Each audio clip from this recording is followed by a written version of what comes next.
যুদ্ধ না করলে কি ক্ষতি হয় পরবর্তী 4টি শ্লোকে তার বর্ণনা করেছেন। এটি গীতার 2য় অধ্যায়ের 33তম শ্লোক। ওং শ্রী পরমাত্মনে নমঃ।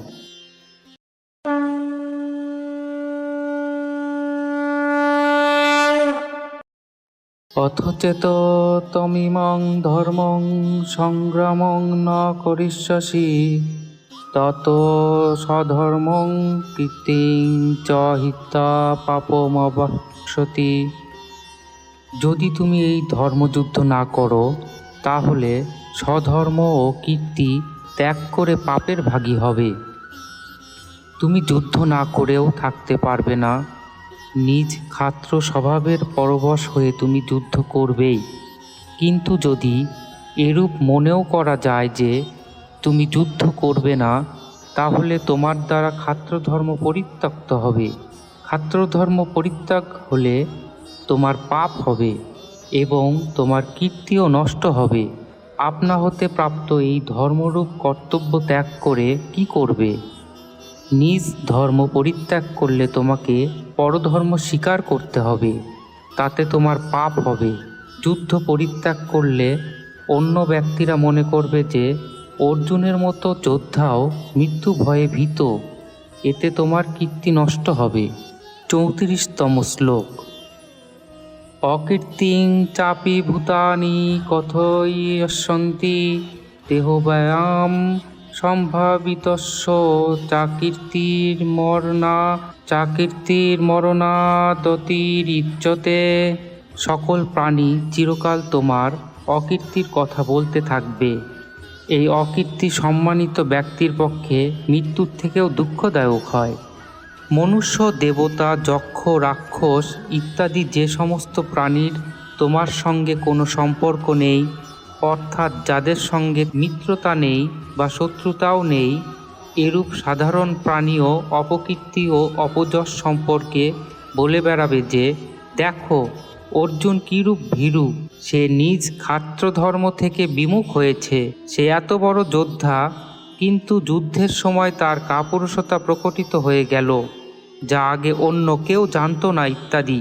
জাগতিক দৃষ্টিতে যাকে শ্রেষ্ঠ বলে মনে করা হয়, যাকে লোকেরা অত্যন্ত উচ্চ দৃষ্টিতে দেখে, এরূপ মানুষের যখন অপযশ হয় তখন তা তার কাছে মৃত্যুর চেয়েও অধিক দুঃখদায়ক হয়। কারণ আয়ু তো মৃত্যুতেই সমাপ্ত হয়, তাতে তার কিছু করার নেই।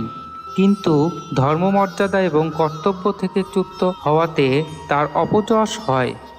অর্থাৎ সাধারণের মধ্যে যাকে শ্রেষ্ঠ বলে মনে করা হয়, তিনি যদি কর্তব্য থেকে চ্যুত হন তবে তার অত্যন্ত অপযশ হয়। 35তম শ্লোক। ভয়াদ্রনাদুপরতং মংসন্তে তাং মহারথা যেষাং চ তং বহুমত ভূত্তা যাস্যতি লাঘবম। মহারথীগণ মনে করবেন যে ভয়বশত তুমি যুদ্ধে বিরত হচ্ছ। যাদের ধারণায় তুমি বহু জনমান্য ব্যক্তি হয়েছিলে, তাদের দৃষ্টিতে তুমি লঘুত্ব প্রাপ্ত হবে। তুমি মনে করছো যে তুমি শুধুমাত্র নিজ কল্যাণের জন্য যুদ্ধ থেকে বিমুখ হচ্ছ।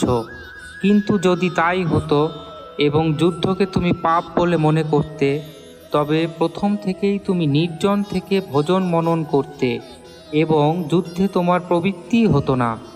কিন্তু তুমি একান্তে না থেকে যুদ্ধে প্রবৃত্ত হয়েছ। এখন যদি তুমি যুদ্ধে নিবৃত্ত হও, তাহলে বড় বড় রথী মহারথীগণ মনে করবেন যে যুদ্ধে নিহত হবার ভয়েই অর্জুন যুদ্ধে নিবৃত্ত হয়েছে। সে যদি ধর্ম নিয়ে বিচার বিবেচনা করত তবে যুদ্ধে নিবৃত্ত হতো না, কারণ যুদ্ধ করা ক্ষত্রিয়ের ধর্ম। সুতরাং অর্জুন মৃত্যু ভয়ে যুদ্ধে নিবৃত্ত হচ্ছে। ভীষ্ম, দ্রোণাচার্য, কৃপাচার্য, শল্য প্রমুখ যত বড় বড় মহারথী আছেন, তাদের দৃষ্টিতে তুমি বহুমান্য হয়ে রয়েছ। অর্থাৎ তাদের মনে এই বিশ্বাস আছে যে যুদ্ধ করার ক্ষেত্রে নামী যোদ্ধা তো অর্জুনই। যুদ্ধে অনেক দৈত্য, দেবতা, গন্ধর্বকেও সে পরাজিত করেছে।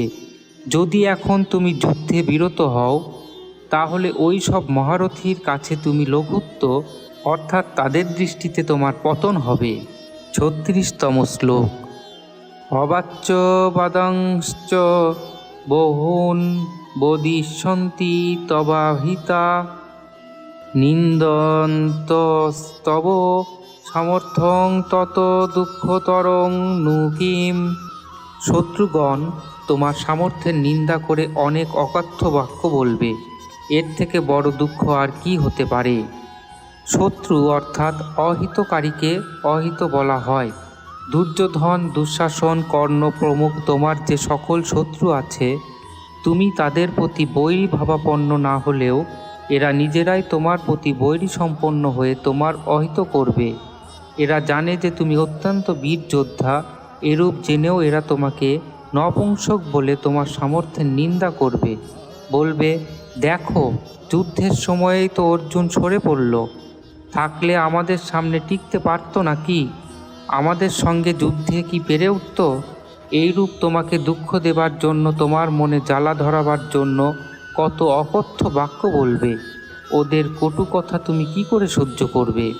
মানুষ যেমন তুচ্ছ ব্যক্তির দ্বারা অপমানিত হয়ে তা সহ্য করতে না পেরে নিজ সামর্থ্যের অধিক, যোগ্যতার অধিক দুঃসাহসিক কাজ করে মৃত্যুকেও বরণ করে নেয়, তেমনি যখন শত্রুরা তোমাকে অযথা অপমান করবে, তিরস্কৃত করবে, তখন তুমি তা সহ্য করতে না পেরে ক্রোধান্বিত হয়ে যুদ্ধে লিপ্ত হবে। তুমি যুদ্ধ না করে থাকতে পারবে না। এখন তো তুমি যুদ্ধ হতে বিরত হচ্ছ, কিন্তু যখন তুমি উত্তেজনায় যুদ্ধে ঝাঁপিয়ে পড়বে, তখন তোমার কত নিন্দা হবে, সেই নিন্দা তুমি কি করে সহ্য করবে? হরি ওং তৎসৎ।